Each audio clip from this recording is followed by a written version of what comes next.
আল্লাহর নবী সাল্লাল্লাহু আলাইহি সাল্লাম যেই সমস্ত মহিলাদের পশ্চাৎ থেকে, অন্ধকার থেকে, ডুবে যাওয়া থেকে, জঙ্গল থেকে তুলে নিয়ে তাদেরকে যে একটা সম্মানের জায়গাতে রেখেছেন আল্লাহর নবী সাল্লাল্লাহু আলাইহি সাল্লাম, আর তার মাধ্যমে আল্লাহ পাক তার উপরে দয়া করেছেন, ওর জন্য জালসা আজকে এটা।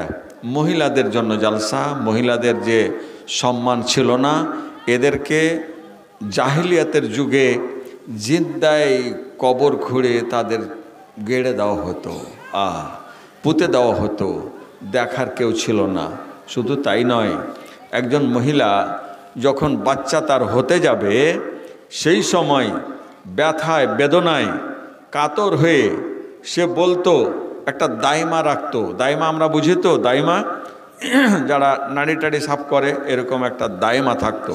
নার্স থাকছে আপনার হসপিটালে, নার্সিংহোমে, তো দাইমা থাকতো। দাইমাকে বলতো যে, দাইমা আমি এখন বাচ্চা প্রসব করতে চলেছি, অতএব আমার সেই সময় হুঁশ থাকবে না, আমার জ্ঞান ঠিক থাকবে না, তুমি দেখবে, দেখে ওটাকে দেখবে তুমি ভালো পরীক্ষা করে। আলহামদুলিল্লাহ, দেখছেন টাকা আসছে, বিহাই দেখছো তুমি, টাকা আসছে, তুমি দিবে না, টাকা দিয়ে যাবে টাকা, কিন্তু তুমি যতই দাও আমি বুঝি না, আমি টাকা চাই, যাই দিবে দিতে হইবে আর কি। ইনশাল্লাহ এর আল্লাহ কবুল করুক এদের দানকে, আল্লাহুম্মা সাল্লি আলাইহিম আল্লাহুম্মা বারিক আলাইহিম ইনশাল্লাহ। তো বলছে যে, দাইমা আমি যখন বাচ্চা প্রসব করব তখন আমি অজ্ঞান হয়ে পড়ব। এই অজ্ঞান অবস্থায় তুমি বাচ্চাটাকে দেখবে যে ছেলে না মেয়ে। যদি ছেলে হয় তাহলে তার যত্ন করবে, যেভাবে যত্ন নিতে হয়, ফ্রিজে রাখতে হয়, তোমার লন্ডন নিয়ে যেতে হয়, আর কিছু করতে হয়, যত্ন নিবে। আর যদি মেয়ে হয়, এ কথাটা এখন বলবো, খোদার কসম বলছি, আমার বুকে যেন ব্যথা আসছে এই শব্দটাতে। পার্শ্বে এই বিহাই যেমন আমার বসে আছে উঁচাতে, একটা গর্ত করা থাকতো। দাইমা যেখানে বাচ্চা প্রসব করতে যাবে, বাচ্চা হতে যাবে, আমাদের দিকে বলে না গো যে বাচ্চা আর হবে তো একে অমুক ঘরে রেখে দাও, কাঁড়ি পোয়াল পেড়ে দেয় মা খালারা, এখন তো হসপিটাল যাচ্ছে, এরকম হতো না, হতো না, হতো এরকম। তো ওই ঘরে ওই রুমে রাখবে, আগুন পানি আপনার গুঠা নন্দা সব রেডি আছে, এরকম রেডি করে রেখে একটা গর্ত করে রেখেছে। বলছে যে আমার হুঁশ থাকবে না, ছেলে হলে যত্ন নেবে, আর যদি মেয়ে হয় তাহলে আর পারমিশন নিতে হবে না, তোমাকে খোলা পারমিশন থাকলো, বাচ্চিটাকে তুমি ওখানে জিন্দায় ওই গর্তে ঢুকিয়ে দিয়ে মাটি চাপা দিয়ে দিবে। আল্লাহ পাক বলছেন, হাই রে হাই, এই মেয়ের পেট থেকে তোমরা হয়েছ। যে মেয়ে আজকে বলছে দাইমাকে, ওর মার পেট থেকে হয়েছে, আর যেই ছেলের স্ত্রী সেও মার পেট থেকে হয়েছে। আল্লাহ পাক বললেন, বেসা, কত বাজে তোমরা সিদ্ধান্ত নিচ্ছ, এই সিদ্ধান্ত চলবে না। পরবর্তীকারে আলাম ওদেরকে একেবারে উৎখাত করে, ওদের মুখে তামাচা মেরে, ওদেরকে একেবারে বাচ্চাগুলোকে জিন্দা দফন করা থেকে একদম সবকে উৎখাত করে সৌদি আরবের মক্কা নগরের, আরব জাহানের সমস্ত রকমের এই বদ আকীদাকে, বদ ব্যবহারকে, কুব্যবহারকে সবকে বিনষ্ট করে তাদেরকে দিলেন আল্লাহ পাক একদম উচ্চ শিখরে, যে এদের আছে মান মর্যাদা। আল্লাহ তাবারক ওয়া তাআলা ওখানে বললেন, এই দাইমা, আজ 10টা টাকার খাতিরে, এটাই মনে রাখবেন যারা আজকে ডাক্তারি করছেন, ডাক্তার আমিও ছিলাম, মোটামুটি 10-12 বছর 15 বছর মনে হয় ডাক্তারি করেছি। আমার হাতের যশ ভালো, এখনও ডাক্তারি নিয়ে যদি বসে যায় 2-4টা ডাক্তার ফেল পড়ে যাবে ইনশাআল্লাহ। আমার কিছু ভক্ত রুগী এখনও আমার ছাড়া কিছু বুঝে না, উদ্ধার লোকের ওষুধ ফেল করেছে, বলছে না হবে না, আমি ভালো হবো না, মৌলানা সাহেবের কাছ থেকে ওষুধ নিয়েছি, আমি ভালো হবো ইনশাআল্লাহ, দিয়েছি, ভালো হয়ে গেছে। তো আল্লাহর দান, এটা আমার কিছু করার নেই, এটা আল্লাহর দান। তো কি বলছিলাম, ডাক্তার আমাদের, আমি দেখাতে পারবো, আমার কাছে প্রমাণ আছে, আমার গ্রামে আছে, আরও আশেপাশে আছে। বাচ্চার মা, মানে কেউ হয়তো হাসবে, সত্যি আমি বলছি, আমার যন্ত্রপাতি এখনও কিছু আছে। তো এই তো আমার ছেলে জানে, এরা সব, এই মৌলানা সাহেবের বাড়ি গেছি আমি ট্রিটমেন্ট করতে, আমডোলে এসেছি 2-1টা ভরে, না আসা নয়, দাউদ ভাইয়ের বাড়ি এসেছি। তো কি বললাম, ওখানে করে আল্লাহুস সামাদ, যে কথাটা বলতে যাচ্ছিলাম যে ডাক্তার, হ্যাঁ আমি প্রমাণ করাতে পারবো কিছু মহিলা বাচ্চা ওর পেটে আছে, যে শুনবেন ভালো করে, বাচ্চা পেটে আছে, ওই বাচ্চাটাকে নষ্ট করবে, তখন বাংলাদেশের ইঞ্জেকশান আসতো, আমাকে ইঞ্জেকশান দিত, জোর করে একটা ইঞ্জেকশন গচ্ছে ছিল, যে ইঞ্জেকশনটা আপনি পুশ করবেন, তার মানে ইঞ্জেকশনটা পুশ করলে বাচ্চা মানে খালাস হয়ে যাবে, বাচ্চা পড়ে যাবে আর কি। তো অনেক মহিলা এসছে, আমি এরকম গর্ভবতী, আমার কয়েকটা বাচ্চা হয়ে গেছে, আমি বাচ্চা নিতে চাইছি না, মাওলানা সাহেব আমার বাচ্চাটা ইঞ্জেকশন করে দেন। আমি বললাম যে ক্ষমা করবেন, ওই ডাক্তারে আমি শিখিনি, আর তুমি করবে ওইটার পাপ আমি বহবো না, হবে না। তো বুঝাবো কি দিয়ে? ওরাকে বললাম ইঞ্জেকশনটা কিন্তু রেখে রেখে রেখে রেখে মানে ডেট এক্সপায়ার হয়ে গেল, তখন ফেলে দিলাম। হ্যাঁ আমি করতে পারিনি, খোদার কসম বলছি, করতে পারিনি, পারবো না তো। তো একটা মহিলা এসছে, বলছে আমাকে এটা করতে হবে। তো আমি বললাম বোন রে, এই বাচ্চাটা তোমার একদিন ভবিষ্যৎ হতে পারে, কসম খোদার বলছে। বাচ্চাটাকে যখন দেখি মাওলানা, তখন মনে পড়ে যায়, এস এত সুন্দর, আর ঠিকই সুন্দর ছেলে, সুন্দর বাচ্চা, আমি বলি এটাই আপনার ভবিষ্যৎ হতে পারে। ওই বাচ্চাটা আজও আছে, ভালো র্যাঙ্কে চলে গেছে। তো যখনই দেখি তখন মনে পড়ে যে হায় রে, তোর মা কত আমাকে মনে মনে আমার কাছে এসছে অনেক বিনয় করতে, যে হ্যাঁ দাদা আমাকে ইঞ্জেকশনটা পুশ করে দেন। যে আমি বলি যে বোন রে, তোর সব চলে যাবে, দেখা হলো এটাই তুই বাঁচা। হার বোন, তোকে জোড়হাত করছি, এটা পাপ করিস না, নিজেও করিস না, আর আমাকে পাপ করিস না। ডাক্তার মহাশয়রা যারা এখানে আছেন, যদি আমার আওয়াজ শুনতে পান বা ইউটিউবের মাধ্যমে শুনতে পাবেন, তওবা করে নেন। আপনার 7 গোষ্ঠী, আপনার বাপ দাদু যত গেছে সব পাপে আপনার বরবাদ হয়ে যাবে, আপনার জেনারেশন সব নষ্ট হয়ে যাবে, সমস্ত জেনারেশন নষ্ট হয়ে যাবে। আপনি মনে করবেন যে বাচ্চা যদি গিরিয়ে দিতে পারি, 5,000 টাকা যদি বলেন, ওরকম অবস্থাতে 5,000 টাকা নেব, বলছে লক করে চলেন আমার বাড়িতে, আমার বাচ্চাটাকে গিরিয়ে দেন, বাচ্চাটাকে ফেলে দেন, বাচ্চাটাকে দফন করে দেন রাতের অন্ধকারে। খবরদার এই কাজ করবেন না। আল্লাহ কি বললেন? পরওয়ারদিগারে আলম বললেন, বেআইয়ে জামবিন কোতেলাত ওয়া ইজাল মাউউদাতু সুইলাত বেআইয়ে জামবিন কোতেলাত। ইয়ে রব্বুল আলামিন বললেন, বান্দা, ওরে বান্দি আমার, তুমি দাইমা, তুমি কেন ওখানে গেলে, তুমি ওখানে কেন বসলে? তোমাকে যখন ওই দাইমা হয়েছ তুমি, তোমাকে যখন ওই মহিলা বলেছিল আমার বাচ্চা যখন হবে, বাচ্চাটাকে তুমি কবরে ঢুকিয়ে দিবে, গর্ত খনন করা আছে, মাটি চাপিয়ে দিবে। আল্লাহ পাক আয়াত নাজেল করে ওই আরবের মাটিতে রব্বুল আলামিন বললেন, ওয়াইজাল মাউউদাতু সুইলাত বেআইয়ি জামবিন কোতেলাত। ওই বাচ্চাটাকে জিজ্ঞেস করা হবে, এ বাচ্চা বলে দাও, নবজাত শিশু তুমি মায়ের গর্ভ থেকে দুনিয়ার চোখ তুমি দেখতে এসেছো, দুনিয়ার আলো দেখতে পেলে, এমন কি তুমি পাপ করেছিলে যে তোমাকে কবরে ঢুকিয়ে দেওয়া হয়েছিল? সে বলবে, রব্বুল আলামিন আমি কোন পাপ করি নাই, শুধু দুনিয়াটা দেখতে চেয়েছিলাম। এহেন অবস্থায় আমার আম্মা এবং আমার দাইমা আমাকে কবরে ঢুকিয়ে দাফন করে দিয়েছে। রব্বুল আলামিন বলেছেন, এই ব্যাখ্যা করতে গিয়ে মুফাসসিরিনেরা বলেছেন, ওই দাইমাকে জিজ্ঞেস করা হবে, বেআইয়ে জামবিন কোতেলাত ওয়াল মাউউদাতু লাহা মাউউদাতু সুইলাত। নবজাত শিশুকে কি করে তুমি দফন করে দিতে পারো, কি করে তুমি মাটিতে ঢুকিয়ে দিতে পারো?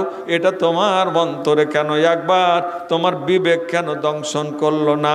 রব্বুল আলামিন তাদেরকে উৎখাত করে দিয়েছেন। দাইমা, তুমিও সেই দিন তোমাকে জিজ্ঞেস করা হবে, বেআইয়ে জামবিন কোতেলাত, যার জন্য বাচ্চা প্রসব করা হয়েছে, তোমাকে কে এমন ক্ষমতা দিল? দুটো পয়সার লোভে পড়ে তুমি চাকর হয়ে একজন মালিকের বাচ্চাকে তুমি কি করে দফন করে দিতে পারো? জীবনে যাবেন না, খবরদার যাবেন না। তো ডাক্তারদের বলবো, কবিরাজদের বলবো, বেশি বাহাদুরি করতে যায়েন না, যে আমার কাছে এসো, অমুক গাছ দেব, সকাল হতে হতে বাচ্চা খালাস। তো বাচ্চা, তোর মা যদি তোকে এভাবে খালাস করতো, করে ভালো মানুষের বাচ্চা, তোর অবস্থাটা কি হতো বাপ বলতো একবার? তোর বাপ যদি তোকে এরকম করে দমন করতো, তোর বাপ মার মিলনে তুই জন্ম লাভ করেছিস, আমিও করেছি, সারা পৃথিবী করেছে। এত বড় কলেজা তোকে কে দিল? যে তুমি গাছ প্রয়োগ করতে গেলে ওই বাচ্চার উপরে, তোর মা যেতে করতো তো তুই আজ কবরে থাকতে না। তোকে জ্ঞান দিয়েছে আল্লাহ পাকে বাচ্চাকে দমন করার লেগা, বাচ্চাকে মেরে ফেলার লেগা। ভালো মানুষ, যদি তুই বাচ্চা না নিস, না নিতে পারিস, তোর সম্ভব না হয়, তাহলে সেরকম ব্যবস্থা আগে থেকে নে। কিন্তু হওয়া বাচ্চাকে মারতে যাওয়ার তোর কোনো অধিকার নেই। তার মানে এটা বলি না যে আপনি এটা করিয়েন, ওটা পর ভুল বুঝছেন না, ব্যাখ্যা ভুল বুঝছেন না। আমি বলতে চাইছি, তোর যদি দইলে যদি পাথর বসাই থাকে, তুই যদি কাফের হতে চাইস, বদমাস হতে চাইস, তাহলে আগে কিছু করে ফেল, কিন্তু খবরদার হওয়া বাচ্চাকে নষ্ট করতে যাস না। তার জীবন আছে, তোর মতে তার জীবন। তুই যেমন দুনিয়া দেখতে চেয়েছিলি, তোর ওই বাচ্চাটাও দুনিয়া দেখতে চাইছে। এমন কেউ অন্যায় করেছে যে বাচ্চাটাকে তুই দমন করলি? একটা হত্যা করার মানে তোকে জাহান্নামে যেতে হবে। জাহান্নাম তোর জন্য অপেক্ষা করছে। খবরদার বেশি বাহাদুরি দুনিয়াতে এসে করার চেষ্টা করিস না। বাপরে আমার, ধন আমার, এই পাপ জীবনে করবে না। যে আজকাল মডার্ন যুগের মানুষ কি বলছে জানেন? শুনতে খারাপ লাগছে নাকি? কোনো কথা কি বাড়াবাড়ি কথা হচ্ছে না? ন্যায্য কথা বলছি। সভাপতি সাহেব বলবো, এগুলা কথা বলবো দু চারটে। যে ঠিক আছে, প্রয়োজন মানে মাদ্রাসা যেহেতু আজকে জালসাটা হচ্ছে মহিলাদের জন্য, তো মহিলারা কি করে ওটা জানাতে হবে, তো বলতে হবে। তো তা আসুন আর দু একটা কথা বলি। কি বলছিলাম যে এই মহিলাদের আল্লাহ পাক এত মান দিয়েছেন। আল্লাহ কি বলেছেন? তোর পার্সে, তোর বডি থেকে বের করে আমি তোকে দিলাম। কেন? লেতাসকনু এলাইহা, তুই যেন সেখানে গিয়ে শান্তি পাস। কোনো মার বেটা আছে, কোনো মায়ের লাল আছে যে যার মধ্যে যৌন ক্ষমতা আছে, যেটা একটা পুরুষ, আর স্ত্রী ছাড়াও সুখে আছে। কোনো মার বেটা বুকে হাত দিয়ে কথা বলতে পারে যে আমি সবাই স্ত্রী পেয়া খুশি, আমি স্ত্রী না পেয়া খুশি? ইনশাআল্লাহ কোনো মার বেটা বলতে পারবে না। কারণ কোরআন বলেছে, তো আল কোরআন বলছেন যে লেতাসকনু এলাইহা, এই জন্য তোমার বডি থেকে আমি একটা অংশ বের করে দিলাম, তুমি যেন সেখানে শান্তি পাও।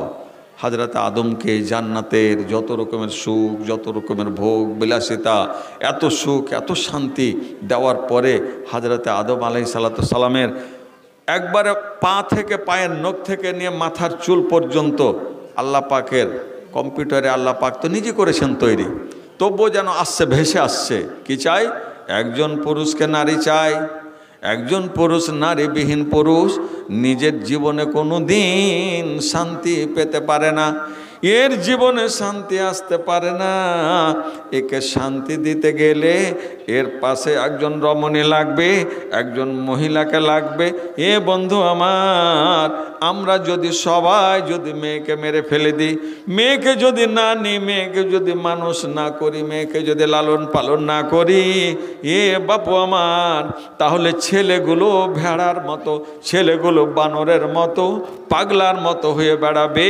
তাদের ব্রেনে, মস্তিষ্কতে উঠে যাবে। যৌন ক্ষমতা যখন তারা নিজে প্রয়োগ করতে না পারবে, তখন তাদের মস্তিষ্ক উঠে যাবে। এ বন্ধু আমার, আপনার হার্ট জাম করবে। রব্বুল আলামিন ওই সময় আপনাকে বিয়ে করতে বলেছেন যে সময় আপনি বিয়ের প্রস্তাব সব কিছুকে আপনি মঞ্জুর করতে পারবেন, গ্রহণ করতে পারবেন, ওটাকে আপনি ক্যাপচার করতে পারবেন। আপনাকে 7 বছর বয়সে বিয়ে করতে বলেননি, আপনাকে বলেছেন, নবী আমার বললেন সুবহানাল্লাহ, ইয়া মাশারাস শাবাব মান ইসতাতা মিনকুমুল বাত ফালিয়াতাজাওয়াজ। নবী বললেন, ওরে শোনো, এ যুবকের দল শুনে নাও। যুবকের দলকে বলেছেন, নবজাত শিশুকে বললেন না। 5 বছরের বাচ্চা যুবক হয় না, যুবকের একটা বয়স আছে।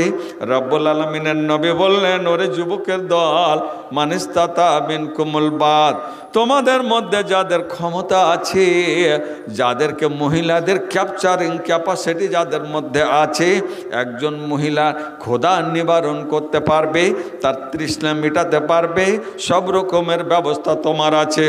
বন্ধুরে আমার, শুধু নিজের জীবনের যৌবন কালটাকে তার মজা নেওয়াটা, তার আনন্দ পাওয়াটা এটাই নয়। এর মানে হলো তোমাকে একজন মহিলার জায়গা তোমাকে দিতে হবে, ঘর বাড়ি দিতে হবে, তার খাবার দাবার দিতে হবে, তার পোশাক তোমাকে দিতে হবে।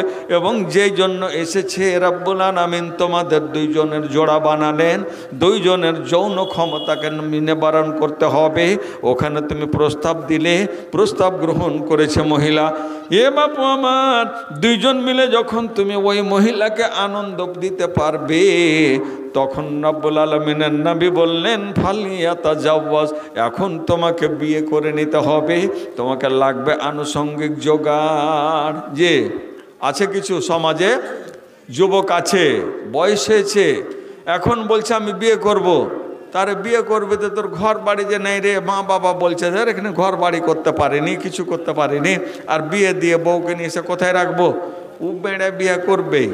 বিয়ে করে দেখা গেল ওই কানটায় লুকাইছে একবার, ওদিকে যাইছে একবার, এদিকে যাইছে একবার, ওর শোয়ার জায়গা নেই, জোগাড় নেই। এটাকে বিয়ে করতে বলেন, তুমি জোগাড় করো আগে বাপুরে, জোগাড় করো। এবং বাবাকে উচিত হবে, ছেলে আমার বড় হলো, ছেলের জন্য ঘর লাগবে, দুটোই লাগবে। ছেলের জন্য ঘর লাগবে, ছেলের সংসার আমাকে করতে হবে। যদি না করি, অন্য জায়গাতে যদি ছেলে চলে যায়, তাহলে সারা দুনিয়ার মুখটা কালো হয়ে যাবে। রব্বুল আলামিন আরশে আজিম থেকে নারাজ হয়ে যাবেন, আর এই পাপের ভাগেতে আমিও পড়ে যাব, আমার পুরো পরিবার পাপে বিনষ্ট হয়ে যাবে। এই জন্য বাবা মাকে উচিত হবে, আমার ছেলে বড় হলো, আমার ছেলেকে ঘর সংসার করাতে হবে, তার জন্য একটা জায়গা লাগবে।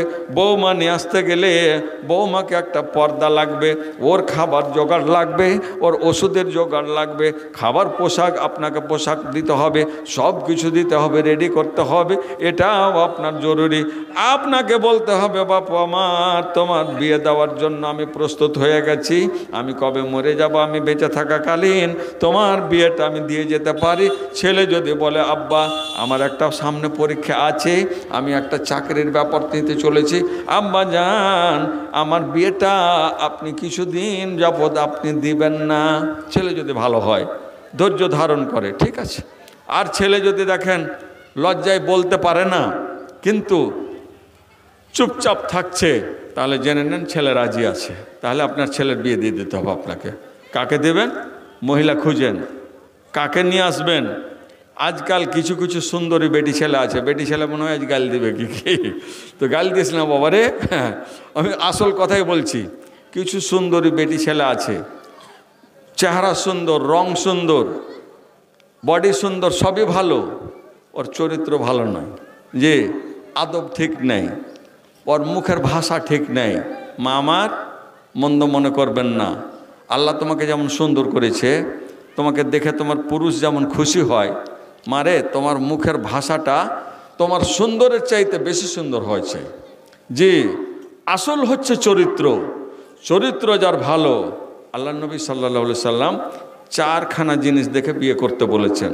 তার মধ্যে একটা সুন্দর আছে, তার মধ্যে একটা দিন আছে, তার মধ্যে একটা খানদান আছে, তার মধ্যে একটা মালদার আছে।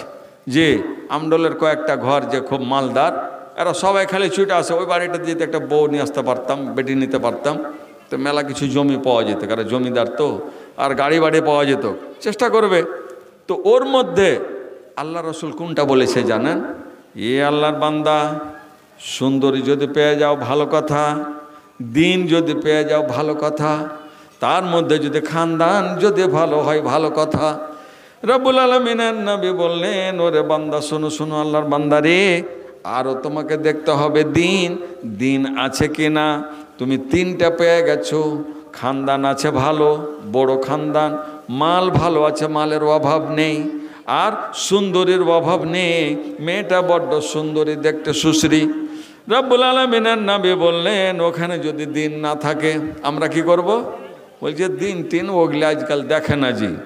যেমন আপনারা ভালো করে জানেন, কিছু বক্তা আছে গান গাহা বক্তা, আর কিছু বক্তা আছে গীত গাহা বক্তা। ও কোন রকম টাইম পাস করবে, ওকে মাগে বুবুরে খালারে এই করে করে গুনগান করে করে করে করে ও যে কি বলছে নিজেই জানে না।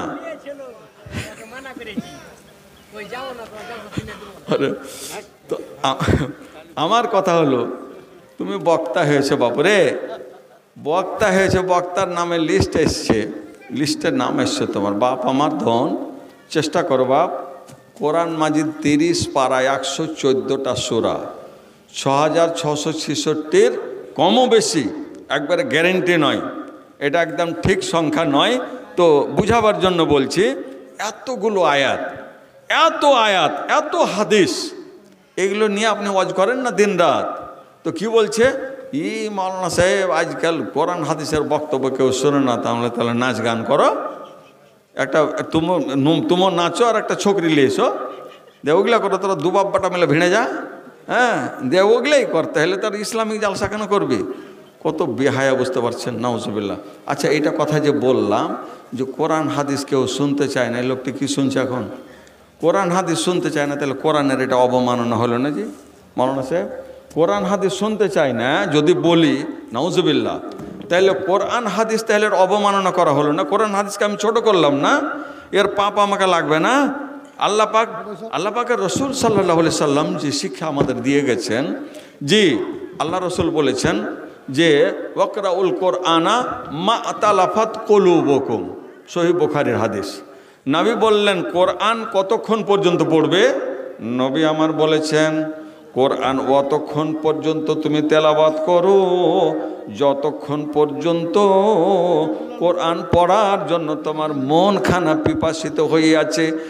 আল্লাহর বান্দা ফায়জাক তালাবতুম, সহিহ বুখারীর 2 নম্বর খণ্ড, রব্বুল আলামিনের নবী বলেছেন ফায়জাক তালাবতুম ফাকুমু, যখন তোমার মনে আর চাই না, চোখ ঢুলন চলে এসেছে, অলসতা চলে এসেছে, মাথাটা ভারী হয়ে গেছে, মন বলছে আল্লাহ থকে গেছে আর পড়তে পারি না, আল্লাহর নবী বললেন বন্ধ করে দাও, কোরআন তোমাকে আর পড়তে হবে না।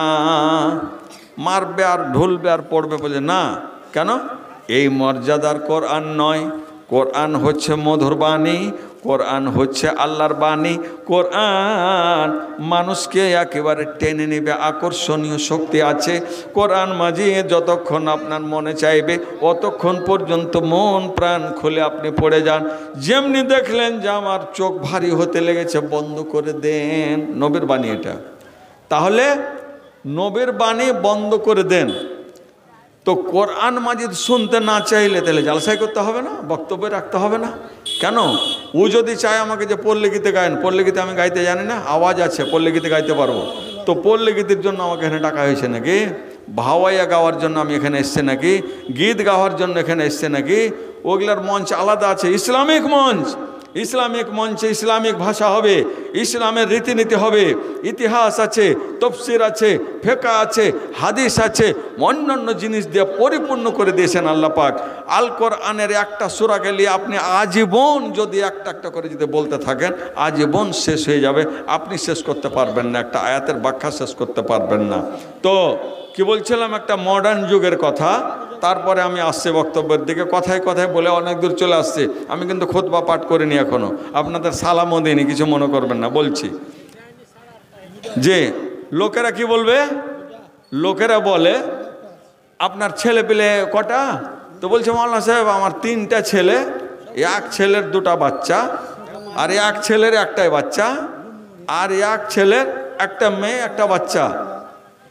তো আর মা দিলে, হ্যাঁ ওই ছেলে আমার ভালো দেবে ইনশাল্লাহ। যে এই ছেলের মা মানে হাজি মারফুল সাহেবের সহধর্মিনী বেঁচে আছেন, নানি আমার, তুমি 20 টাকা 200 টাকা পাঠিয়েছেন, আল্লাহ কবুল করো। আর নানিকে আমার শান্তি দাও এবং তার স্বামীকে আল্লাহ তুমি জান্নাত নসিব করো। সকলে বলি আল্লাহুম্মা আমিন। কি বলছে জানেন ওটা?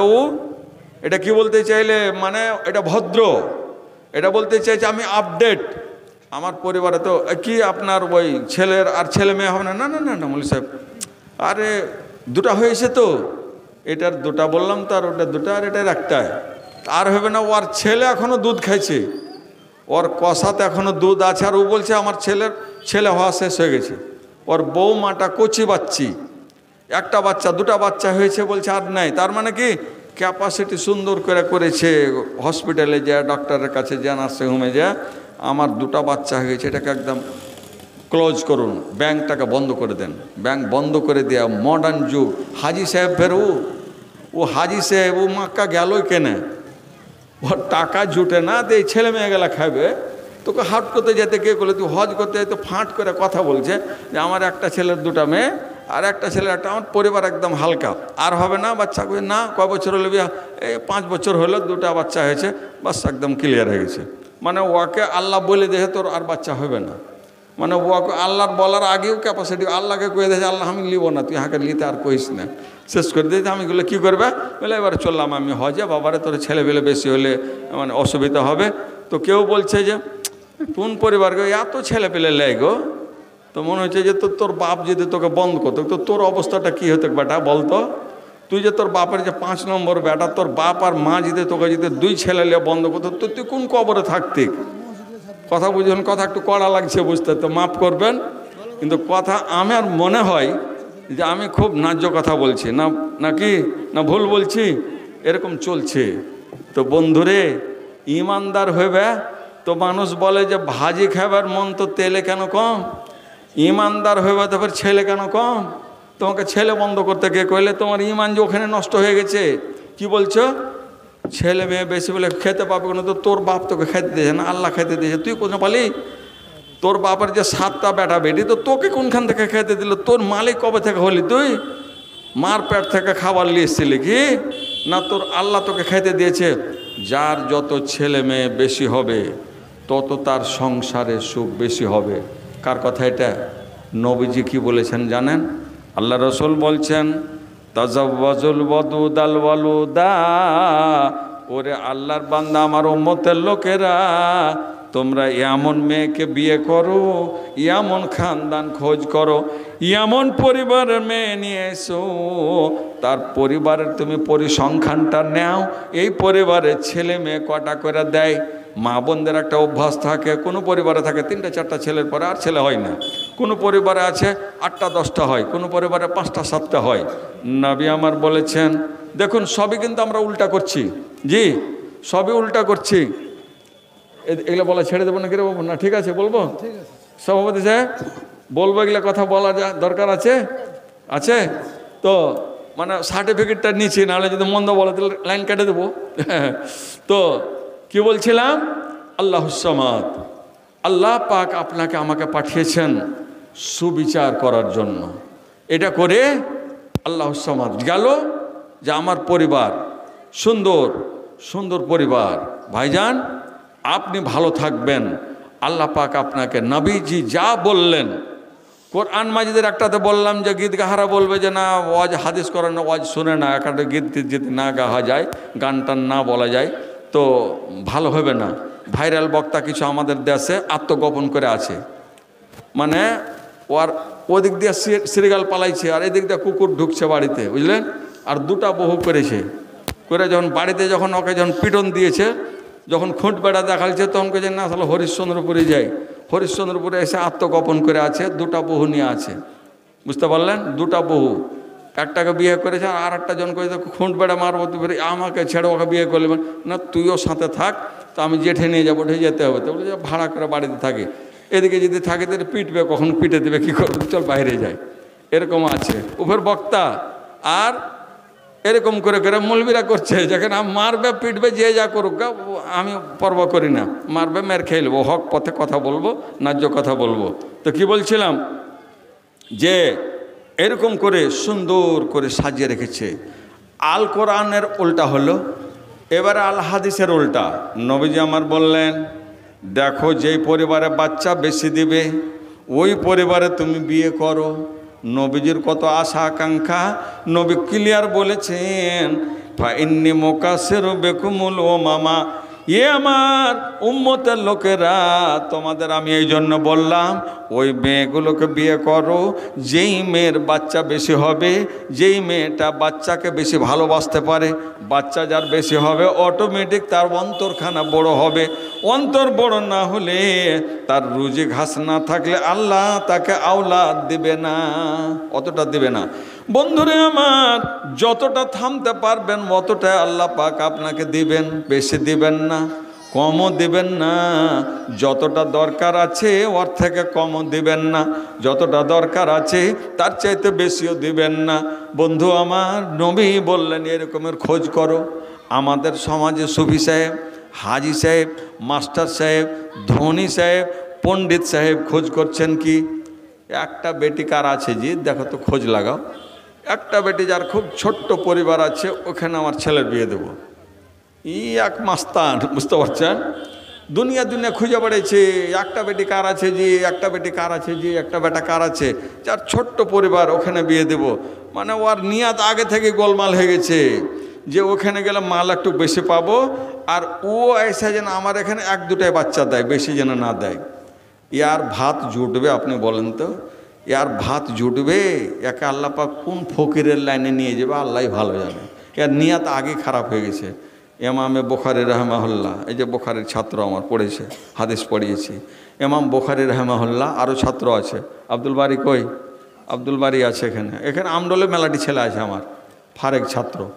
তো আল্লাহর নবীর হাদিসকে নিয়ে এসে ইমাম বুখারী প্রথমে নিয়ে এসছে যে ইন্নামাল আমালু বিন্নিয়াত, মানে নিয়াত যদি তোমার ঠিক থাকে তাহলে আমল ঠিক, আর নিয়াত যদি তোমার ঠিক না থাকে আমল তোমার বরবাদ হয়ে যাবে।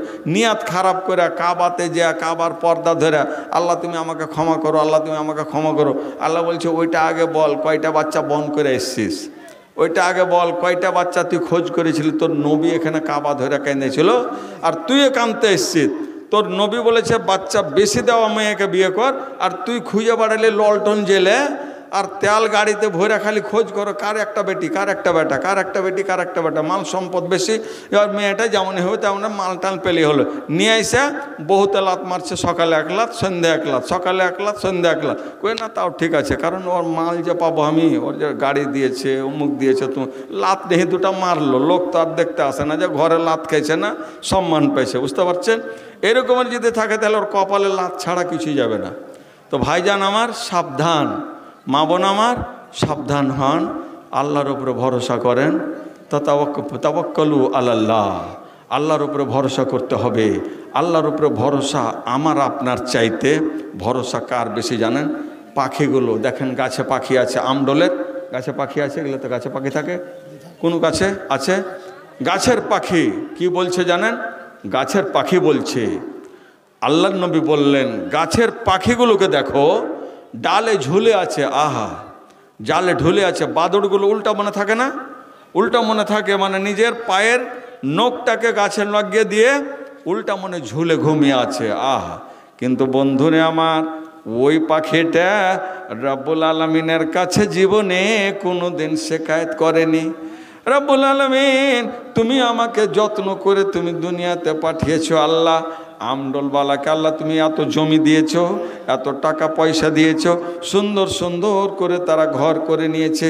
পরওয়ারদিগার আল্লাহ গো, কেউ ছেলে মেয়ের জন্য আল্লাহ কেউ বসতে চায় না, মেরে ফেলে দেয়। কিন্তু মৌলভী নঈমুদ্দিনকে যা জিজ্ঞেস করো, বড় বাড়ি আমডলে, রব্বুল আলামিন চাকরি দিয়েছে, তুমি চাকরি করো, সেটাও আমার ছাত্র। কিন্তু রব্বুল আলামিনের কাছে কত চাইছে? বাচ্চা কাচ্চা হয়েছে নঈমুদ্দিন? রব্বুল আলামিন চাকরি করলাম কার জন্য, এত টাকা পয়সা কার জন্য? বেচারা একটা ছোট্ট মসজিদ করেছে, সুবহানাল্লাহ। রব্বুল আলামিনের কাছে অভাব নেই। একজন গরিবকে 5টা 7টা বাচ্চা দিয়ে দিয়েছে। গরিব একবার একে কোলে নেয়, একবার ওকে কোলে নেই। রাতের বেলায় বলছে আর গায়ে কাপড় নেই, ওটা ঘুমিয়ে গেছে, ওটাকে ঘাম টানছে, ওটাকে মশা লাগছে, একবার এর মশা হাঁকাইছে। বন্ধুরে আমার, নবী বলেছেন লা ইয়ারহামুল্লাহ মাল্লাম ইয়ারহামিন নাস, আল্লাহ রহম করবেন না ওই ব্যক্তিদের যারা নিজে মানুষের উপরে রহম করে না। আপনি যদি আল্লাহর কাছে রহম নিতে চান তাহলে আল্লাহর বান্দাদের উপরে আপনাকে রহম করতে হবে। বাচ্চা কেউ পায় না, আর বাচ্চা তো কেউ নেয় না, দুরকমের বিপদ দুনিয়াতে এসে গেছে বন্ধু।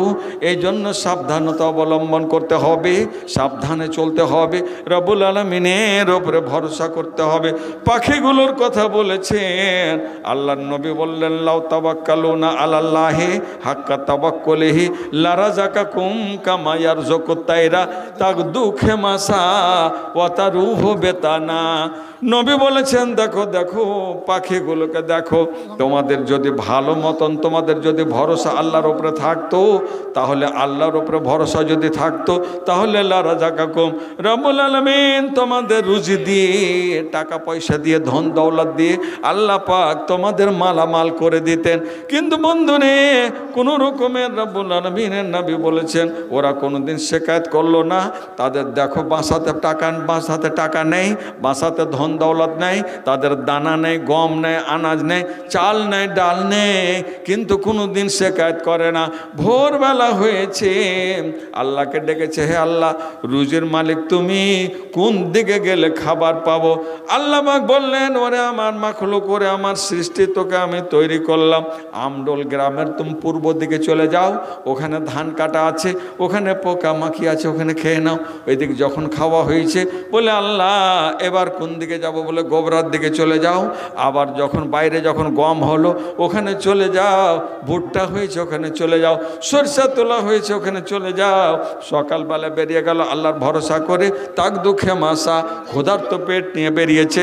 কিন্তু সন্ধ্যার সময় যখন পাখিগুলো আসে বাসাতে, তখন গান গাইতে গাইতে আসে, আনন্দ ভোগ করতে করতে আসে, আল্লাহ শুকরিয়া জ্ঞাপন করতে করতে আসে। এই জন্য ভাইজান আমার, মা বোনদের এইটা মাদ্রাসা, এই মাদ্রাসাকে ত্বরান্বিত করতে হবে। আসুন, আসসালামু আলাইকুম ওয়া রাহমাতুল্লাহি ওয়া বারাকাতুহু। আলহামদুলিল্লাহ হামদান কাসীরা তাইয়্যিবান মুবারাকান ফীহি মুবারাকান আলাই কামা ইউহিব্বু রাব্বুনা ওয়া ইয়ারজা। আম্মা বাদ, ফা ইন্না খায়রাল হাদিসি কিতাবুল্লাহ ওয়া খায়রাল হাদি হাদি মুহাম্মাদিন সাল্লাল্লাহু আলাইহি ওয়াসাল্লাম ওয়া শাররাল উমুরি মুহদাসাতুহা ওয়া কুল্লু মুহদাসাতিন বিদআহ ওয়া কুল্লু বিদআতিন যালালাহ ওয়া কুল্লু যালালাতিন ফিন النار. أما بعد فأعوذ بالله من الشيطان الرجيم. بسم الله الرحمن الرحيم. قل للمؤمنات يغضضن من أبصارهن. আল্লাহ পাক বলছেন, হে নবী আমার, আপনি আপনার উম্মতদের বলে দেন, ওই সমস্ত মহিলাদের বলে দেন। কাদের জন্য? রাব্বুল আলামিন নবী পাঠালেন। নবী সাল্লাল্লাহু আলাইহি সাল্লাম আল্লাহর সমস্ত রকমের প্রশংসা যিনি কোরআনে কারিম নাজিল করেছেন, যিনি যুগে যুগে নবী পাঠিয়েছেন, তারই শত রকমের প্রশংসা। আজ আমরা তার হাওয়া পেয়ে, আবহাওয়া পেয়ে, রুজি পেয়ে, শক্তি পেয়ে দুনিয়াতে বেঁচে আছি। আমরা সকলে বলি আলহামদুলিল্লাহ। তারপরে পরে নবী মুহাম্মদ রাসূলুল্লাহ সাল্লাল্লাহু আলাইহি সাল্লামের প্রতি অগণিত দুরূদ ও শান্তির ধারা বর্ষিত হোক। আল্লাহুম্মা সাল্লি আলাইহি ওয়া বারিক ওয়া সাল্লিম। মোহতারাম ভাই সকল, আসুন মা বোন আমার যারা আছেন, আপনারা কিছু দান খয়রাত পাঠাবেন আমি আশা করছি। তো ভলেন্টিয়ার পাঠাবো মা বোনেরা যারা আছে, মহিলারা, যে আপনারা দান দিবেন। অল্পক্ষণ কিছু কথা আপনাদের বলবো, তারপর আমি ছেড়ে দেবো ইনশাআল্লাহ। আর আপনারা একটু বসুন ধৈর্য ধরে। আল্লাহ কি বললেন? আল্লাহ পাক বললেন, নবী আমার আপনি সূরা নূর, আল্লাহ পাক বললেন নবী আমার মহিলাদের বলে দেন। মহিলাদের বলেছেন এখানে, এক জায়গায় তার আগে পুরুষদের বলেছেন, তারপরে মহিলাদের। আজকে মহিলাদের কথা বলছি। মহিলাদের বললেন আল্লাহ, কুল্লিল মুমিনাতে ইয়াগযুযনা মিন আবসারিহিন্না। মহিলাদের আপনি বলে দেন, ওই মহিলারা নিজের চক্ষুগুলোকে যেন নিচু করে নেয়। এই জন্য বলেছেন মারে আমার, এ বোন আমার, আপনার চোখ যেমন পুরুষের ওপরে পড়বে, তখন আপনার চোখের জেনা হয়ে যাবে, অন্তরের জেনা হয়ে যাবে, অন্তরে আপনার কল্পনা শুরু করবে। আমাদের কাছে রিপোর্ট আছে, বড় বড় প্লেয়ারদের দেখে অনেক রকমের মহিলারা, বড় বড় আপডেট মহিলারা পাগল হয়ে তারা নিজের আত্মা হত্যা করে দিয়েছে, ট্যাবলেট খেয়ে মারা গেছে, ফাঁসি দিয়ে মারা গেছে। অমুক খেলাড়িকে যদি আমি নিজের স্বামী করতে পেতাম, আমি যদি নিজের বিছানায় পেতাম, আমি যদি নিজের বন্ধে পেতাম, তাহলে আমি আনন্দিত হতাম। পেলাম না, এই বলে এই জীবনের আমার দাম দেব না, আমি দুনিয়া থেকে বিদায় হয়ে গেলাম। মামার রব্বুল আলামিন বলেছেন, ওরে মহিলারা, ইয়াগযুযনা মিন আবসারিহিন্না, তোমরা নিজের চক্ষুগুলোকে নিচু করে নাও। যখন তোমার চক্ষুটা নিচে হয়ে যাবে, তখন তোমার মধ্যে একটা বোধকতা আসবে, একটা সমৃদ্ধশালী, তোমার একজন সম্প্রদায় একেবারে তোমার সমৃদ্ধশালী, তুমি একজন মহিলা বলে তুমি গণ্য হবে। তুমি একজন দামি এবং একটা উন্নত মানের মহিলা বলে তুমি পরিচিত হবে। তোমার জীবনে কোনোদিন বসন্তে আসবে না। চোখ নিচে রাখতে হবে। কেন? চোখের জেনা আমি জানি না করেছি কত গুনাহ রব্বানা, জানি না করেছি কত গুনাহ, জানি না করেছি কত গুনাহ। চোখের গুনাহ মুখের গুনাহ, চোখের গুনাহ মুখের গুনাহ, মুনা নিজ মনের। আমার এই গুনাহগুলি ক্ষমা করে দাও না রব্বানা, জানি না করেছি কত গুনাহ, জানি না করেছি কত গুনাহ। হাতের গুনাহ পায়ের গুনাহ, হাতের গুনাহ পায়ের গুনাহ, আমার এই গুনাহগুলি ক্ষমা করে দাও না রব্বানা, জানি না করেছি কত গুনাহ, জানি না করেছি কত গুনাহ। রব্বুল আলামিন চোখের দ্বারাই গুনাহ হলে অন্তরের দ্বারাই হয়ে যায়, অন্তরের দ্বারা গুনাহ হলে গোটা বডির দ্বারা গুনাহ হয়ে যায়। আল্লাহ বললেন ওয়াহফাজনা মিন ফুরুজিহিন্না, এ মহিলারা তোমরা নিজের ইজ্জতের তোমরা হেফাজত করবে, ইজ্জতের তোমরা একেবারে হেফাজত করে নাও। ইজ্জতকে যেখানে সেখানে তোমরা বিলীন করবে না, পর্দায় তোমাদের থাকতে হবে। আল্লাহ বলেছেন ওয়াকারনা ফি বুয়ুতিকুন্না, মহিলারে তুমি তোমার ঘরের মধ্যে তুমি সীমাবদ্ধ থেকে যাও। এ বন্ধু আমার, মা বোন আমার, নবী আমার বলেছেন মহিলাদের যাও যাও। মহিলাদের বললেন মহিলারে তোমরা ঈদগাহে পুরুষের সাথে তোমরা নামাজ পড়তে যাও, ঈদের নামাজ তোমরা পড়ে নেবে, ঈদগাহতে তোমাদের নামাজ পড়তে হবে, ঈদগাহের ব্যবস্থা নিতে হবে। তুমি তো ইমাম এখানকার না, ঈদগাহের ইমাম, ইমামের বেটা ইমাম, এটা বুঝতে পারছেন তো বেটা। মহিলাদের নামাজ পড়ে যেতে মাশাআল্লাহ, ধন্যবাদ। মহিলাদের নিয়ে নামাজ পড়াচ্ছে। তো আল্লাহর নবী বললেন এ মহিলারা, সমস্ত মহিলারা তোমরা যাও, তোমরা করবে কি ঈদগাহতে নামাজ পড়তে যাবে, পর্দার সহিত যাবে, বেপর্দা হয়ে যেতে পাবে না, পর্দা নিয়ে তোমাদের যেতে হবে। সুবহানাল্লাহ। উম্মে আতিয়া রাদিয়াল্লাহু তাআলা আনহা বললেন আল্লাহর নবী যখন সমস্ত মহিলাদের ঈদগাহতে যেতে বললেন, ওদের মধ্যে কিছু মহিলারা বলে ফেললো নবী আমার একজন মহিলা যদি এমন থেকে যায়, নবী গো আপনি পর্দা করে যেতে বলেছেন, ঈদগাহে যখন আমরা যাব আল্লাহর নবী আমার চাদর নেই, আমি পর্দা করে যেতে পারবো না, তাই তো আমি বাইরে যাই না, আমি বাড়ির মধ্যে থাকছি। জি, কে দিল এটা? সাদ্দাম হোসেনের মা 300 টাকা দিলেন। আলহামদুলিল্লাহ, সাদ্দাম হোসেনের মা 300 টাকা। আর সাদ্দাম হোসেন দিলে সাদ্দাম হোসেন দিলে নিজে দুই বড় সিমেন্ট, দু ব্যাগ। মা বেটা মিলে দিল দান। কবুল করো তুমি রহমান। আল্লাহ দুই মা বেটাকে আল্লাহ তুমি দিও মরার পরে জান্নাতে আদান। আল্লাহ দুনিয়াতে যত পাপ গুনাহ হয়েছে আল্লাহ ক্ষমা করে দাও, আমিন। তো একজন মহিলা বলছে হুজুর পয়সা যে নাই গো হুজুর। বলে কেন, কি করবো পয়সা বাবা? বলছে হুজুর চাদর নেই, আপনি পর্দা করতে বলেছেন, বাইরে যেতে গেলে পর্দায় যেতে হবে, নামাজ পড়তে গেলে পর্দা লাগবে। নবী আমার বলেছেন লে তুলবে সাহা উক্তহা মিন জালবাবিহা, ওরে মহিলারা, ওরে মদিনার কন্যারা, তোমরা জেনে নাও তোমার বোনের চাদর আছে, তোমার সাহেলের চাদর আছে, তোমার বান্ধবীর চাদর আছে, তোমার ভাবির চাদর আছে, তোমার চাদর নেই, তোমার ভাবির চাদর তুমি ঢেকে নাও, তোমার ভাবি তোমার বোন যেন তোমাকে ঢেকে নেয়, আর দুইজন মিলে তোমরা পর্দা হয়ে একটা বড় চাদর নিয়ে তোমরা ঈদগাহে যাবে। এই জন্য রব্বুল আলামিন সূরা আহজাবের মধ্যে বললেন এ নবী আমার মহিলাদের তুমি বলে দাও কুল্লে আজওয়াজিকা ওয়া বানাতিকা, এ নবী আমার আপনার বিবিদের বলে দেন, আপনার কন্যাদের বলে দেন, আপনার মেয়েদের বলে দেন, ওয়া নিসাইল মুমিনিন সমস্ত মুমিনের মেয়েদেরকে বলে দেন ইউদিনিনা আলাইহিন্না মিন জালাবিবিহিন্না, তারা বড় একটা চাদর নিয়ে নিজের বডিটাকে পুরোপুরি যেন ঢেকে নেয়। এ বাবু আমার সব কিছু করতে পেরেছেন আপনি, আপনি ধন্যবাদ, আপনি ধন্যবাদের পাত্র, আপনি বড় বাহাদুর, আপনি বড় ব্যারিস্টার, আপনি বড় মাস্টার, আপনি বড় পণ্ডিত, কিন্তু বাপু আমার এক জায়গাতে আপনাকে হার মানতে হবে। কোনটা? এ বাপু আমার আল কোরআনের মর্যাদা মেয়েদের দিতে আপনি পারেননি, এখানে আপনাকে 2 নম্বর লাইনে আপনাকে চলে যেতে হবে। আপনি পিছনের সারিতে চলে যান, আগের নাম্বারে আপনার নাম্বার লাগবে না। কলেজ করতে পেরেছেন কিন্তু মহিলার মর্যাদা দিতে পারেননি। আপনার কলেজে যদি মহিলারা যায় বোরকা পরিহিতা হয়ে যায়, আপনি বলবেন না না এই ঢঙের মহিলা আমার কলেজে তুমি আসছো না, তোমাকে আমি লেখাপড়া করাতে পারবো না। যে ওটা আপনার মেয়ে নয়, মেয়ের ইজ্জত হরণ হচ্ছে, আপনি তার রক্ষা করবেন না। এ বাপু আমার, এর জন্য দরকার আছে মহিলা মাদ্রাসাতে কিছু না পারলে সর্বপ্রথম পর্দার অর্ডার করা হয়। একটিও মহিলাকে দেখতে পাবে না যারা লাভ সাবালিকা হতে চলেছে, একটাও বেটিকে দেখতে পাবে না যে তারা বিনা বরকাতে লেখাপড়া করতে আসে। না না, নবী আমার ঈদগাহে যেতে বললেন। বাপুরে আমার, কলেজে যখন যান তখন কেমন করে বেপর্দায় যান।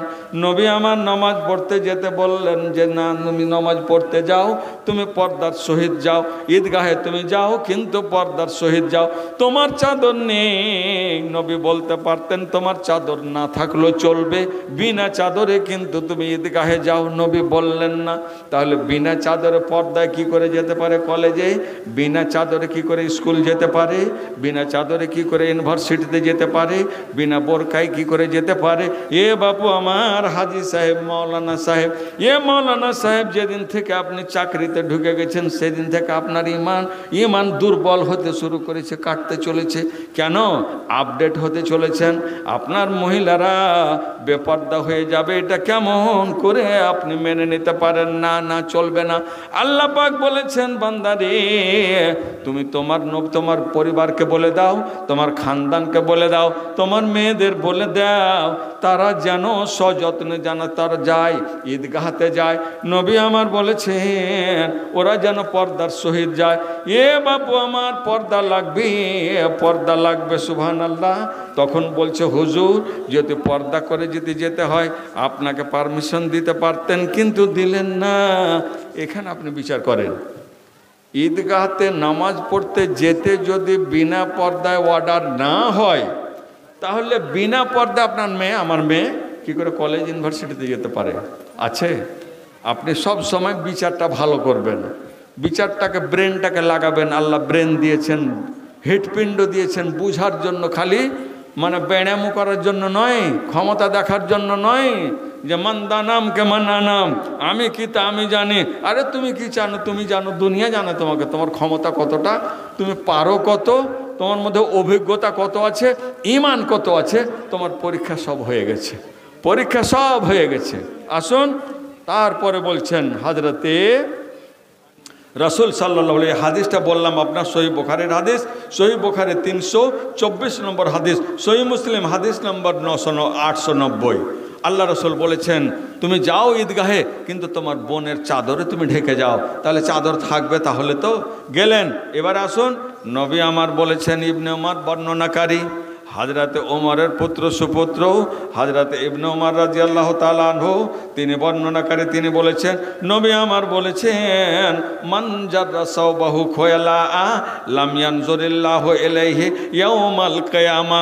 এ বাপু আমার, মহিলাদের কাপড় লটকে পর্দা করতে বলেছেন, পুরুষদের বলেছেন তুমি টাকনুটা উদাম রাখো, কিন্তু পুরুষেরা টাকনু ঢেকে চলে আর মহিলারা টাকনু উদাম করে চলে। হাঁটু পর্যন্ত আজকাল পোশাক হয়েছে, এখান পর্যন্ত পোশাক পরছে, পুরো বডিটা তার ফাঁকা, এখানে একটা থাকছে। না না না, আল্লাহর নবী বলেছেন যারা এরকম কাপড় যারা ঘষতে চলবে তাদের দিকে রব্বুল আলামিন কিয়ামতের দিনে নজর দিয়ে, রহমতের নজর দিয়ে রব্বুল আলামিন তাকে দেখবেন না। একজন মহিলা বলছে হুজুর, উম্মে সালমা বলছেন, কালাত উম্মে সালমা আল্লাহর নবীর স্ত্রী উম্মে সালমা বলছেন হুজুর কেমন করে হবে ফাকাইফা ইয়াসনা আনান নিসা। জি আলহামদুলিল্লাহ, মহিলাদের পক্ষ থেকে 1850 টাকা, বারে বাহ, আগে 2600 টাকা এসেছিল, একটা আংটি এসেছিল। আগে মহিলারা 2600 টাকা দিয়েছে আর একটা আংটি দিয়েছে, আর এখন দিলে 1850 টাকা। আমি কিন্তু কম, হার ছিল, হারটা হাতে আছে, আমি কিন্তু কম টাকা বাবা নিব না। মা বোন, এই টাকা থাকলো তোমাদের, ওখানে দিলে 2400 টাকার, এখানে 1800 কেনা, 2400-র ওপরে যেতে হবে, তারপর টাকাটা গ্রহণ হবে। আমি দোয়া করে তারপর বিদায় নেব ইনশাআল্লাহ। যে আমার হাজি সাহেব, হাজি যে দাউদ আলী সাহেব, এই কারি সাহেবের আব্বা হাজি সাহেব এনি না না, বয়স শেষ হয়ে গেল, আর কার লাগে বাঁচাবেন, আর কার লাগে বাঁচাবেন, আল্লাহর কাছে যাইতে হবে যে না না। আর খান দিয়ে দেন, দেবেন, লেখে লিছি না। ইবনে ওমরকে বলছে, ইবনে ওমর হাদিস শুরু করেছে, ইবনে ওমর বলছে যে যখন সন্ধ্যা করেছো, শুনেলেন কথাটা, হাদিস বলছে, আমার কথা নয়। হ্যাঁ, ইবনে ওমর বলছে যে যখন তুমি সন্ধ্যা করেছো তো সকালের অপেক্ষা করিও না, সকালে মরবেন, মর্দা বাড়াইবে কি লাশ বাড়াইবে কি আপনি বাড়াইবেন আল্লাহ জানে, আমি বের হব কি আমার লাশ বের হবে আল্লাহ জানে। তো লেখাননি তো মনে মনে থাকে, আর না তো পকেটে হাত ভরেন, দিয়ে দেন নানিকে যে বলেন, আর না এখন পরে দিয়ে দিন, আচ্ছা দিয়ে দেন, লিখবেন না, ঠিক আছে। আলহামদুলিল্লাহ, জাযাহুল্লাহ খায়রাল জাযা ওয়া আহসানাল জাযা। আল্লাহ আমার এই নানার দানকে আল্লাহ তুমি কবুল করো, আল্লাহ তাকে সুখে রাখো, শান্তিতে রাখো। পরবর্তীকার বড্ড ভালো মানুষ, আমরা জানি মাদ্রাসাতে একটা এমন একটা রুম করে দিয়েছে, ওখানে আমরা বোখারি পড়াচ্ছি। যে এটাই হলো সাদকায়ে জারিয়া, মানুষ মরে যায় কিন্তু তার মরার পরে তার আমল জারি থাকে, ওটা কাজ বেচারা করে এসছে নিজে খেটে খেটে।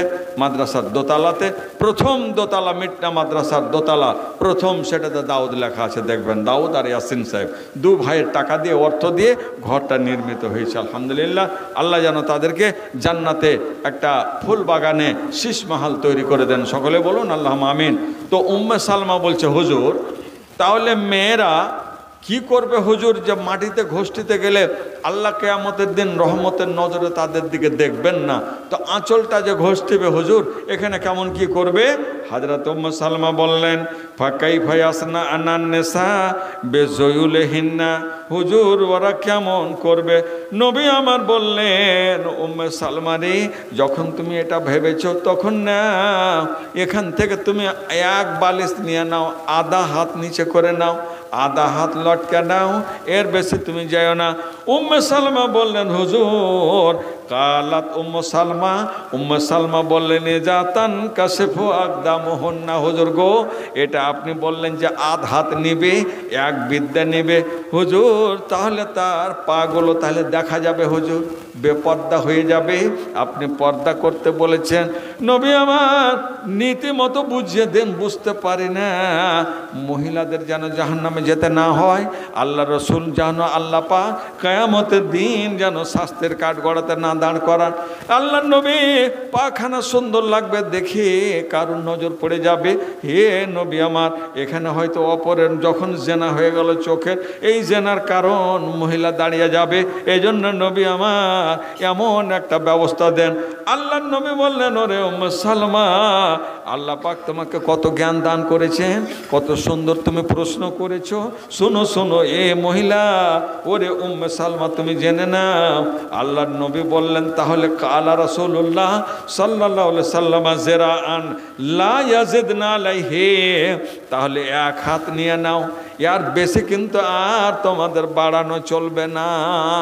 উম্মে সালমা আল্লাহর নবীর কাছে পারমিশন নিলেন, কত দূর যেতে হবে? তিনি বললেন, পোশাক থেকে এক হাত নিয়ে নাও, এর বেশি যেও না, নচে তোমার গান্দা ভরে যাবে, গান্দা লেগে যাবে। কিন্তু ওই যুগের মহিলারা এটা টাকনু তো দূরের কথা, হাঁটু উদাম করে করে তারা চলতো, তারা দেখাতো আমি সুন্দরী মেয়ে, তুমি আমার পথে তুমি আবদ্ধ হয়ে যাও, আমার সঙ্গে তুমি মিশ্রণ করো, আমার সঙ্গে তুমি বন্ধুত্ব কায়েম করে নাও। এই করে করে রব্বুল আলামিন নবীকে পাঠালেন। এ নবী আমার, সৌদি আরবে এমন কুব্যবস্থা শুরু হয়ে গেছে, নবী আমার তোমার ছাড়া সৌদি আরবের এই কুপ্রথাকে নষ্ট আর কেউ করতে পারবে না, এটাকে বন্ধ করতে পারবে না। এই জন্য নবীর মোহাম্মদ রাসূলুল্লাহ সাল্লাল্লাহু আলাইহি সাল্লামকে পাঠালেন। তিনি ন্যায় বিচার করে প্রত্যেকটা ঘরে ঘরে ইসলামের আলো তিনি পৌঁছে দিলেন। সহিহ তিরমিজির হাদিসে বন্ধু, সুনানে তিরমিজি 1731 নম্বর হাদিস।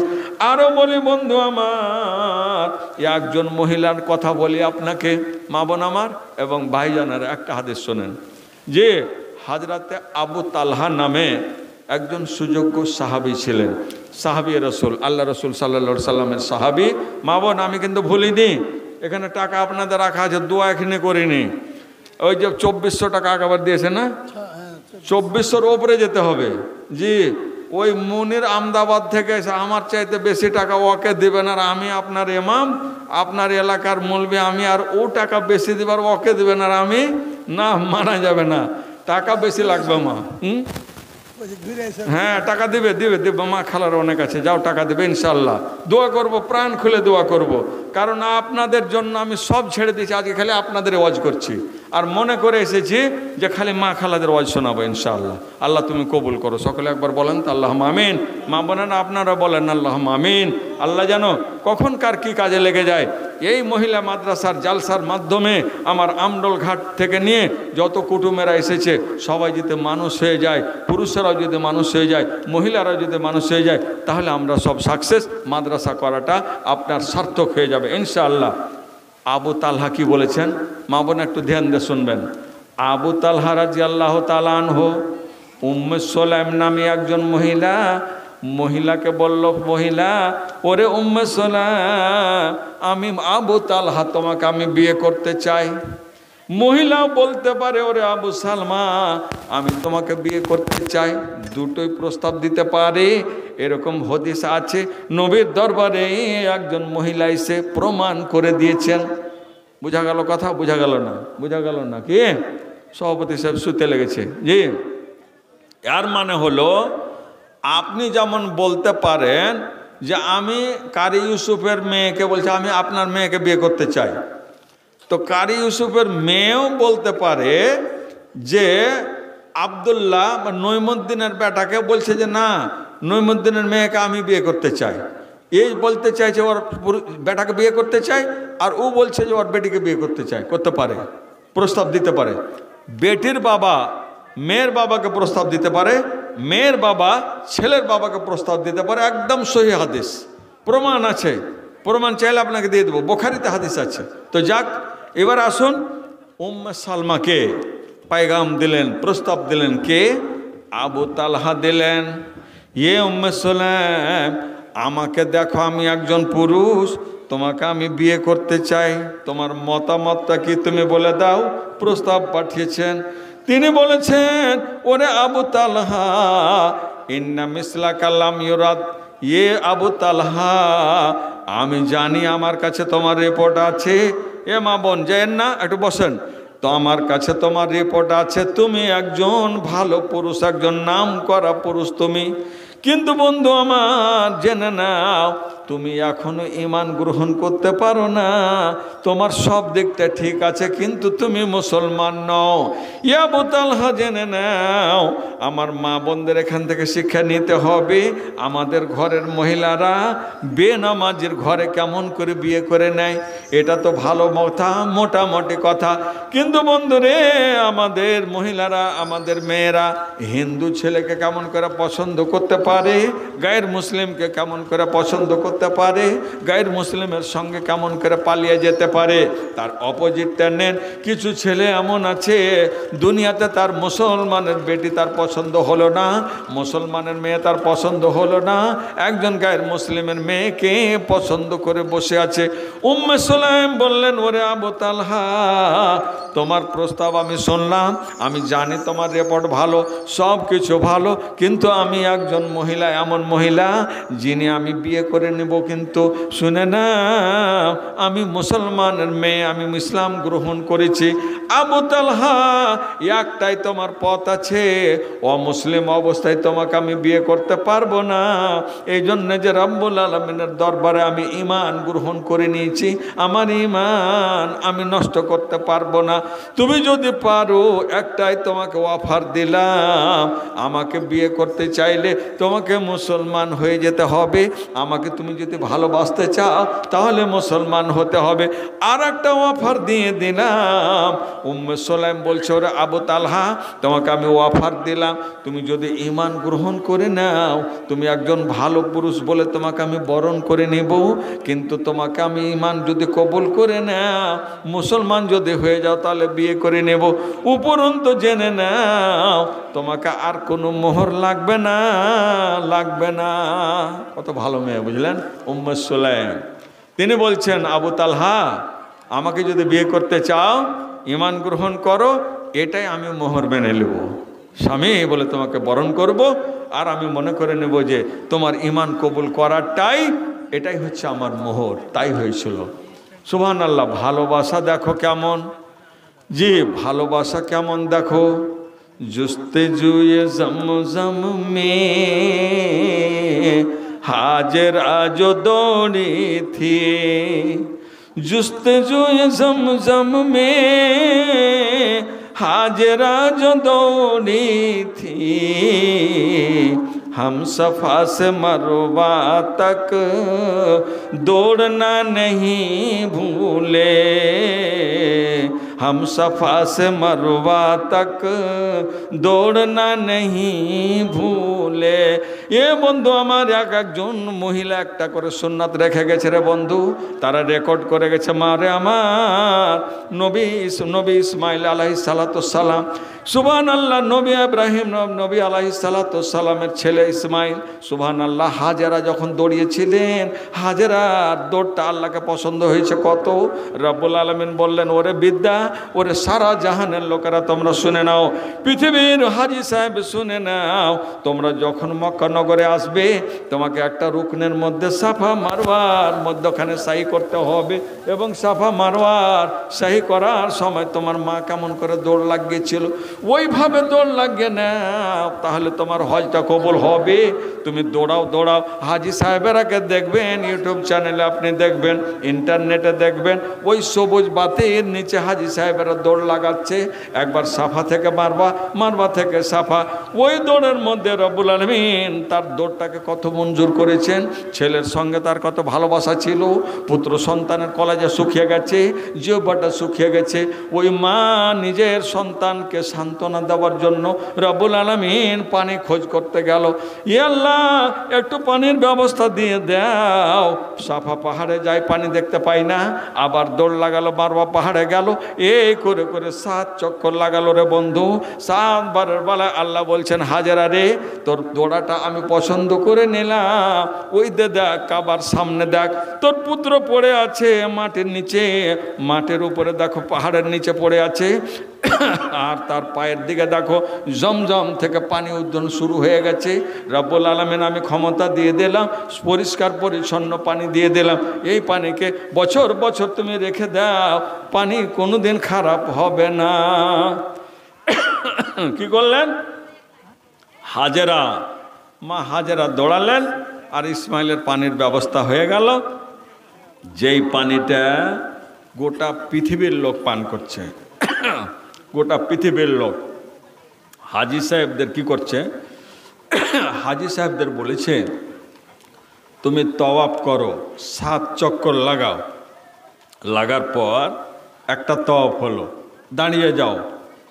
ইব্রাহিম নবী দাঁড়িয়ে দাঁড়িয়ে যেখানে কাবা ঘরকে নির্মাণ করেছিলেন, ওখানে পাথরের ওপরে আল্লাহ পাক পাথরকে বলেছে, এরকম পা আর জীবনে পাবি না।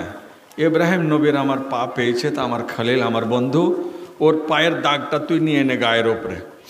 কসম খোদার, পায়ের দাগকে সৌদি সরকার কাঁচ দিয়ে ঘিরে রেখেছে, আর ওটাকে সুন্নাত জারি করলেন কি আল্লাহ আয়াত নাজেল করলেন, আমার ইব্রাহিমের মাকামটা, ওই জায়গাটাকে তুমি জায় নামাজ বানিয়ে নাও। যখন 7 চক্কর হলো, মাকামে ইব্রাহিমকে সামনে রেখে 2 রাকাত নামাজ পড়ো, একটা তওয়াফ হলো। এটা এক তওয়াফ হলো। 7 চক্কর লাগার পরে এক তওয়াফ। তারপরে কি করবে? বলে যে जुस्तेजूए ज़मज़म में हाजरा जो दौड़ी थी, পানির তলাশে গিয়ে হাজেরা দৌড়িয়েছিল, তুমিও দৌড়াও, ওই পানিটাকে একবার পান করো, চোখে মুখে দাও। আমরা পানিটাকে কত পেটে নিলাম, পেটে আর থামতে পারি না, তবু মন বলছে আরো পানি পান করি। পানি পান করতে বলেছেন, ওই পানিকে নিয়ে কেউ চোখে ঘষছে, কেউ মাথায় দিচ্ছে, কেউ পায়ে দিচ্ছে। আল্লাহকেও এই জমজমের পানি দিয়ে আল্লাহ তুমি আমার ব্যথাকে আল্লাহ ভালো করে দাও। কেউ কোমরে লাগাচ্ছে, কেউ চোখে লাগাচ্ছে। বাপু আমার, মারে আমার, জমজমের পানি যখন খেতে যাবেন তখন আপনার মন খানা গলে যাবে। সুবহানাল্লাহ। মা হাজারা এখানে দৌড় লাগিয়েছিলেন, মা হাজারাকে কেন্দ্র করে এখানে জমজমের পানি পেয়েছি। আল্লাহ রে, এত পানি পেয়েছি আল্লাহ। মদিনার মাটিতে দিন রাত পানি চলছে, পানি চলছে। গাড়িতে করে পানি নিয়ে যাচ্ছে। গরম পানি খান, ঠান্ডা পানি খান, জমজমের পানি খান। সুবহানাল্লাহ। আমেরিকা পর্যন্ত গোটা বিশ্বে এমন কোনো জায়গা নেই যেখানে জমজমের পানি এখন পর্যন্ত পৌঁছেনি। বন্ধুরে আমার, রব্বুল আলামিন এতটা দিলেন। উম্মে সুলাইম বলল, আবু তালহা তুমি ইসলাম গ্রহণ করে নাও, তোমাকে আমি বিয়ে করে নিলাম। এখান থেকে বোঝা গেল মা বোন আমার, আপনাকে যদি একজন ভালো পুরুষ যদি আপনাকে বিয়ে করতে চায়, তার যদি সামর্থ্য না থাকে, ধন দৌলত না থাকে, ঈমান কবুল করেছে ভালো ছেলে, ওই ভালো ছেলেকে বিনা মোহরে আপনি বিয়ে করে নিতে পারেন। আপনি বলবেন তুমি আমাকে কিছু করে দিও, আমি তোমাকে কথা দিয়ে দিলাম, আমি তোমাকে বিয়ের প্রস্তাব আমি গ্রহণ করে নিলাম। জি, কোরআন শিক্ষা দেওয়ার বদলে বুখারীতে আছে, ওটাও হয়েছে আপনার ঈমান, বিয়ে হয়েছে। হযরতে মুসা নবী আমার ছাগল চড়িয়ে দিয়েছেন।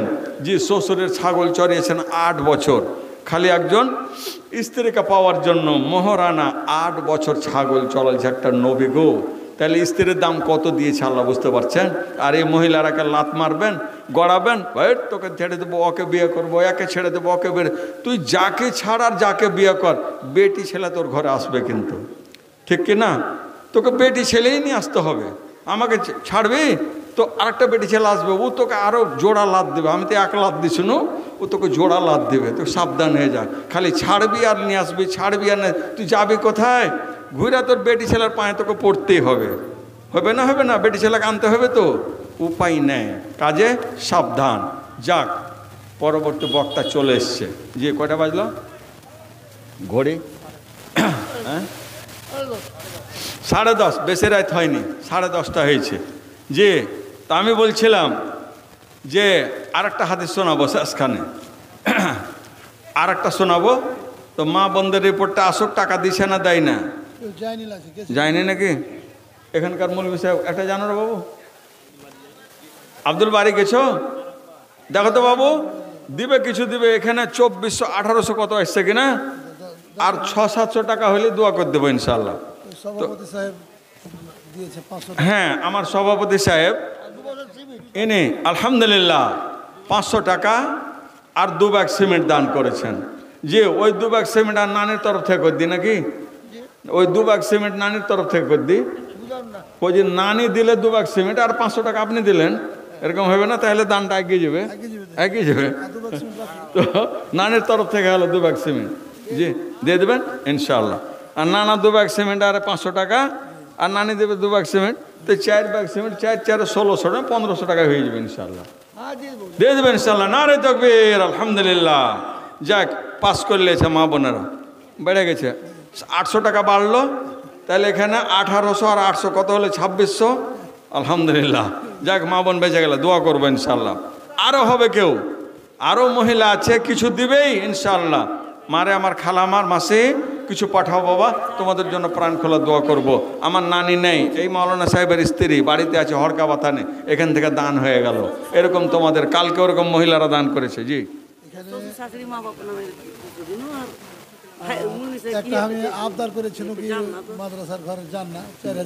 বলেছে আমাকে যে দিয়ে দেবো, দিয়ে দেবেন ইনশাআল্লাহ, দিয়ে দেবেন ইনশাআল্লাহ।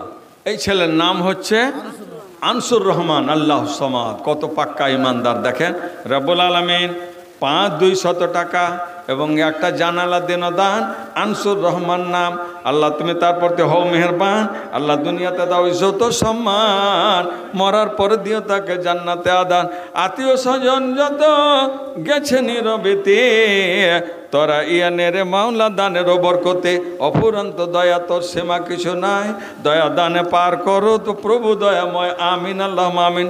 আনসুর বাজি করে বাবু, আনসুর কই কোন দিকে গেল? আনসুর রহমান, শোনো বাবু, শোনো শোনো, একটা জিনিস থেকে এসে যে ওই আমি যেদিকে দোয়া করবো এটা একটু মনে হচ্ছে অভাব আছে, তো ওই বহুটার তরফ থেকে 200 টাকা দেন না বাবু? 200 টাকা দিয়ে দেবো, দিয়ে দিলে যাক আলহামদুলিল্লাহ। হিসাব বাড়ছে কিন্তু তোমার হিসাব করিও, হিসাব রাখিও কতটি বল। ওদিকে 2 ব্যাগ সিমেন্ট আর এদিকে ফের 200 টাকা এলো। ওপরে নিবই, মনের ওপরে টাকা নিবই আমি মহিলাদের কাছে। আমার মহিলারা টাকা বাইরে যাবে মানে ইনশাআল্লাহ আমি পাবো না, আর ওই বিহারের লোক এসে টাকা নিয়ে যাবে আলহামদুলিল্লাহ। এই যে দেখেন আরো 200 টাকা দিল। পরবর্তীকারে আলাম আনসুর রহমান তোর বান্দা ছিল, ই আল্লাহ স্ত্রীর তরফ থেকে 200 দিল, ইহো পরকাল আল্লাহ তাদের করো ভালো। এ খোদা দয়ালো দাতা করি মোরাব্বানা, বিপদের ফানে জালে কবু ফেলিও না, আমিন আল্লাহুম্মা আমিন। পরবর্তীকারে আলাম আল্লাহ যোগ্য বাবার যোগ্য ছেলে সভাপতি ছিলেন, এ আল্লাহ 500 টাকা ফের নগদে দানিলেন। 2 স্বামী স্ত্রী মিলে 4 ব্যাগ দিলেন। পরবর্তীকারে আলাম পরবর্তীকার তার আগের স্ত্রী সহধর্মিনী অত্যন্ত ভদ্র মহিলা ছিল, ধন দৌলতে পুরাপুরি ছিল, একেবারে পর্দা নাসিন ছিল। রব্বুল আলামিন তেনাকে হজ করাতে পারেননি। পরবর্তীকার তিনি দুনিয়া ছেড়ে চলে গেছেন। তার সঙ্গে প্রেম প্রীতি ভালোবাসা মাওলানা সাহেবের এত ছিল, টাকাকে টাকা বলে নাই, বলেছিল টাকা দিয়ে যদি ওজন করে নিতে হয় আমার স্ত্রীকে আমি ছেঁকে নেব, কিন্তু ডাক্তার তুমি চেষ্টা করে নাও। ফেসবুক লাগিয়েছিল, চেঞ্জ করেছিল, কিন্তু রব্বুল আলামিন তাকে দুনিয়া থেকে উঠিয়ে নেওয়ার আল্লাহর সিদ্ধান্ত হয়ে গেছে। ঈদের দিন মনে হয়, ঈদের দিন ছিল না, ঈদের দিন আল্লাহ সুবহানাল্লাহ আমার সাথে ফোনে কথা হচ্ছে। ঈদ পড়িয়ে যখনই আমরা মঞ্চ থেকে যখন বিদায় নিচ্ছি, ফোন হয়ে গেল রব্বুল আলামিন মাওলানা সাহেবের স্ত্রীকে দুনিয়া থেকে বিদায় করে নিলেন। বাইরে মারা গেছেন, বাড়ি এসে জানাজা হয়েছে। জানাজা পড়াতে মাওলানা পারছিলেন না, কান্নায় ভেঙে পড়েছেন। আমি পাশে দাঁড়ালাম, আমি বললাম আপনার স্ত্রী, আপনি জানাজাটা পড়ুন, দোয়া করুন, আমি আপনার পাশে আছি, আমরা দোয়া করি। সুবহানাল্লাহ। এ আল্লাহ তাকে সব আল্লাহ তার বাবা মা আত্মীয় স্বজন শ্বশুর শাশুড়ি যত গেছে নীরবেতে, তোরা নেরে মাওলা দানের বরকতে, অপরন্ত দয়া তোর সীমা কিছু নাই, দয়া দানে পার করো প্রভু দয়াময়, আমিন আল্লাহুম্মা আমিন। আর একজন একখানা হার দিয়েছে দান, আল্লাহ মা বোনেরা আমার হার করেছে দান, আল্লাহ কবুল করো গো তুমি রহমান। আল্লাহ দুনিয়াতে দাও ইজ্জত ও সম্মান, মরার পরে দিও তাদের জান্নাতে আদান। এ খোদা দয়ালো দাদা দয়া প্রকাশিয়া, সুখ সাগরেতে খোদা রাখো ভাসাইয়া, আমিন আল্লাহুম্মা আমিন। এবার একটা হাদিস শোনাই দিয়ে আমি ছেড়ে দেবো ইনশাআল্লাহ। ওয়া ইউসিরুনা আলা আনফুসিহিম ওয়ালাউ কানা বিহিম খাসাসা। এটাই হচ্ছে কার? এ আবু তালহা এবং উম্মে সুলাইমের ঘটনা। জামিরুল ইসলাম নামে তোর বান্দা ছিল, ফোনের মাধ্যমে ফেরে 1000 দিল, ইহো পরকাল আল্লাহ তার করো ভালো। হে খোদা দয়ালো দাতা বুহে পাক রব্বানা, জীবনের গুনাহ খাতা করো মার্জনা, আমিন আল্লাহুম্মা আমিন। আল্লাহ তার অগণিত বরকত দাও, আল্লাহুম্মা আমিন। হাজরাতে আবু তালহা আসছেন, একজন মেহমান এসছে আল্লাহ রসুলের দরবারে, ধরেলেন একটা ওস্তাজি এসছে আর কি, ছাত্র, মাদ্রাসার ছাত্র, আল্লাহ রসুলের দরবারে মাদ্রাসাতে পড়তে এসেছে।